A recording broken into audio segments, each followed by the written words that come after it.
Baby, we are the Aries fire of Toronto. We keep it spicy up in here. Congratulations on making it this far. How are you feeling?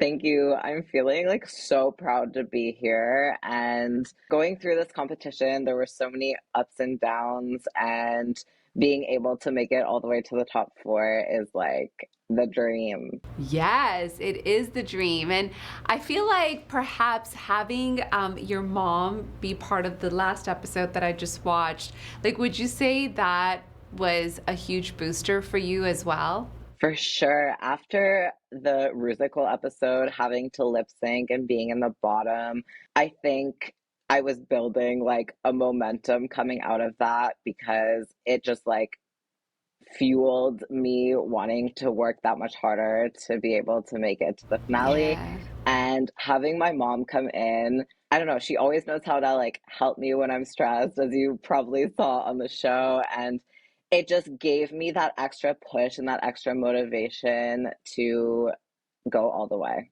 I think it's just honestly like so surreal because it's like when I started drag, I think it was like March of 2020. And like I've just worked so hard and hustled to get myself to this point. And when I started, this was a dream of mine. And to be like living it is so insane.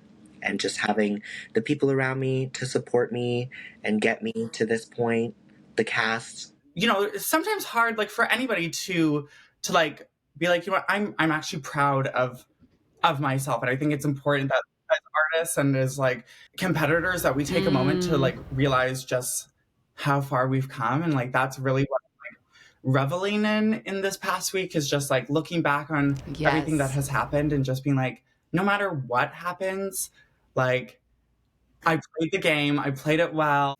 Oh my gosh, how have I been stepping up the game? I mean, well, we've made it to the top four, and I feel like at this point in the competition, it really is like, you don't hold back. This is your last chance to really show why, in my case, why I think I should be the winner of Canada's Drag Race Season 4.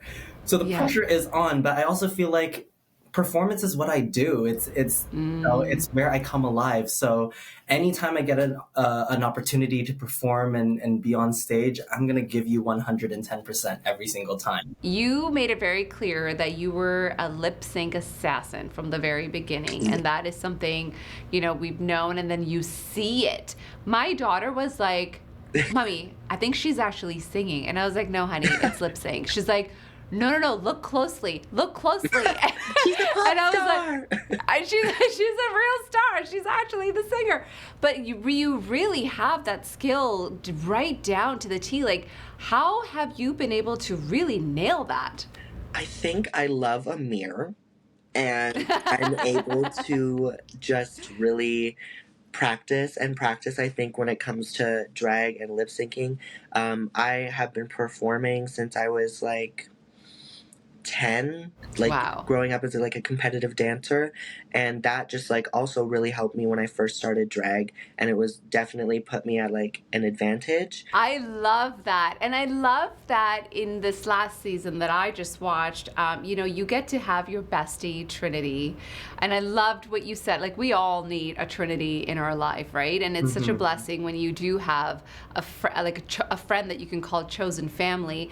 But to have Trinity be a part of it, which, by the way, you guys did an amazing job on that challenge. Thank you. But how did that motivate you and sort of give you that boost that you needed as well?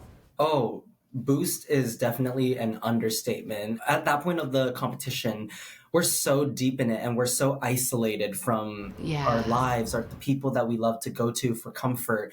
And to see Trinity walk in was kind of just like a jump start of like, you're this close to the finale. Now your best friend is here. Not only was I doing it for myself now, I wanted to make sure she had a good memory and a good experience on the show. So having her there really pushed me to not fight just for myself, but for her family, and show them that like, hey, this is what I do and I'm going to do it well. And your daughter's with me right there in that competition. And Yeah. I'm so proud of everything that I was able to do. You also really are open about your autistic spectrum, which has been so refreshing and beautiful to watch as well.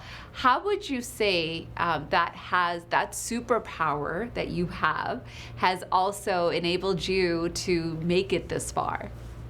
I think something that isn't really like talked about a lot is autism allows me to like think outside of the box and like see things from a Mm-hmm. different perspective that maybe other people aren't considering. And I think I really tried to lean into that throughout the competition to set myself apart and find my own shtick and find what really worked for me.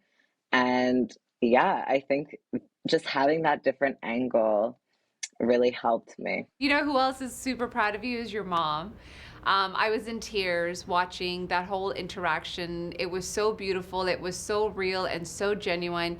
And it's rare that we get a glimpse into people's relationship with their family members. And then to hear the support and the love. I watched it with my daughter, and it was just in tears. And I can't imagine how encouraging and beautiful it must have been for you after being isolated for so long, and then to have your mom there. How much of a booster was that for you in the competition? It was like, I mean, when you're away from your family for so long and like you start to forget that there's a real world outside of your competition. Yeah. And it was funny because the week before I said to the girls, I'm like, oh, I miss my mom so much. And then, the next week there she is walking through and I was just like, oh my gosh, like this alleviation of so much, like collection of so much stress and anxiety from the competition. I was like, my best friend is here. No matter Yeah. what happens, like, I have a shoulder to like lean on. So it was really like, I felt like you could tell watching the episode that this was like the confidence that we all needed. And it was sort of like a moment of like, exactly, like no matter what happens, we have like our loved ones by our side, which is something that, because of like COVID and all that, we didn't get to see in previous seasons. So with this season, having that moment with like our loved ones, I was like, oh my gosh, this is every like Drag Race girl's dream, to have someone there. Going through this process, it's a very unique experience. You just wouldn't get through doing anything else, even filming any other TV show. I've created this bond and sisterhood with my entire cast that I'll carry with me forever. I think seeing myself on TV has made me learn so much about my drag and see what I want to evolve and change and how I want to grow. And it's shown me like what kind of aspirations and what kind of things I can achieve. And yeah, I think it's just opened the door for so many possibilities. Well, I think throughout the season, we know that Nearah Nuff can put on a show. And in the finale, that's exactly what you're going to get. Yes, ma'am. A song from each of us. Wild. There's pivotal moments in my drag career that like made me realize my star power. But leaving Canada's Drag Race, I can rest assured that like I know I'm a star. I might not be everybody's cup of tea. I'm here for a reason. I've made it this far for a reason. And like this competition really made me realize my strengths. And also like the sisterhood. Like you see it in the show. And there's such a genuine love between this cast. And just carrying those relationships and those friendships like for the rest of my life, that is something that is so invaluable. Something that, even when you're casting the show, you can't predict, like, is everyone going to be friends? Like, you could hope, but like, it just all came together. I feel like it came together so organically and so beautifully within this cast. So carrying that confidence and carrying these friendships, like, for the rest of my days. I feel like this competition has really sparked a new love for drag for me. Especially when you get into the routine of performing in your local bars or whatever, it becomes a routine and it gets repetitive. And I feel like this kind of gave me a different perspective on drag. And on top of that, I feel like on the show, I really got to show off my performance skills. And I look forward to possibly traveling more and being able to tour and perform in different bars all across Canada or the States or the world even. And I just want to show everyone what I can do and what an Aurora Matrix show is like in person. Well, Aurora Matrix is fire in person because I watched you walk by and I was like, who is that? Baby, we are the Aries Fire of Toronto. We keep it spicy up in here. Like the video? Then hit the button, or better yet, drop us a comment. Then check out our latest videos here. And don't forget to subscribe by hitting the button here for more celebrity interviews and entertainment news.